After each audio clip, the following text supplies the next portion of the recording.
చదవడం, అధ్యయనం చేయడం వేర్వేరు విషయాలని జనవిజ్ఞాన వేదిక వ్యవస్థాపకులు మరియు ప్రముఖ వైద్యులు డాక్టర్ వెన్నపూస బ్రహ్మారెడ్డి వివరించారు. జ్ఞానాన్ని సముపార్జించుకోవాలంటే విషయాలను అధ్యయనం చేయాలని ఆయన తెలిపారు. వివరాలు ఆయన మాటల్లోనే విందాం. చదవడం, అధ్యయనం ఈ రెండు వేరువేరు పదాలు.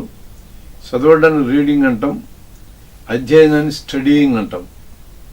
అది ఎక్కడ చేయాలి, ఇది ఎక్కడ చేయాలి. ఒక నవల చేతికి ఇచ్చామనుకోండి, తన చదువుకుంటూ పోతాం. నవలంతా పూర్తయినాక ఏం గుర్తుందని అడిగాం, సారాంశం చెప్పగలుగుతాం తప్ప ఆ నవల్లో వచ్చిన పదాలు, వచ్చిన విడివిడి సంఘటనలు మనం చెప్పలేం. ఏదో నచ్చిన ఒకటి రెండు సంఘటనలు చెప్పగలం. అలాగే సినిమా చూసేటప్పుడు కూడా సినిమా అంతా అయిపోయినాక బాగుంది అంటారు, ఏం బాగుందని అడిగితే ఏం చెప్పలేరు. ఇలా ఉంటుంది పరిస్థితి.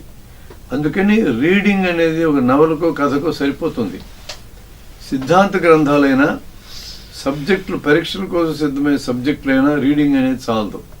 స్టడీయింగ్ అనేది చేయాలి, లేదా అధ్యయనం చేయాలి. అధ్యయనం అంటే ఒక పర్పస్తో, ఒక రిజల్ట్ ఓరియంటేషన్తో, ఫలాన్ని సాధించాలి అనే ఉద్దేశంతో చదివే చదువునే. దీని జిజ్ఞాసతో కూడిన చదువునే. జిజ్ఞాస అంటే కుతూహలం కంటే పైది. కుతూహలం అనేది అందరికీ సహజంగా ఉంటుంది. ఓ పర్పస్ఫుల్గా పని కట్టుకొని ఇది నేను చేయాలా అని చెప్పిన పూనుకొని చేసి దాన్ని జిజ్ఞాస అంటాం. జిజ్ఞాసతో చదవడాన్ని మనం స్టడీయింగ్ లేదా అధ్యయనం అంటాం. సిద్ధాంత గ్రంథాలు కానీ ఇట్లాంటి పుస్తకాలు కానీ చదివేటప్పుడు ప్రతి పదము నీకు అర్థమై ఉండాలి. పదాలతో ఏర్పడిన వాక్యాలు నీకు అర్థమై ఉండాలి. ఇవి అర్థం కాకుండా ఆ పారాగ్రాఫ్లు అర్థంగా ఆ సబ్జెక్ట్ అర్థం కాదు. ఇంత స్పష్టంగా అర్థం చేసుకోవడం ఉన్న దగ్గరే మనం స్టడీ లేదా అధ్యయనం అని అంటాం.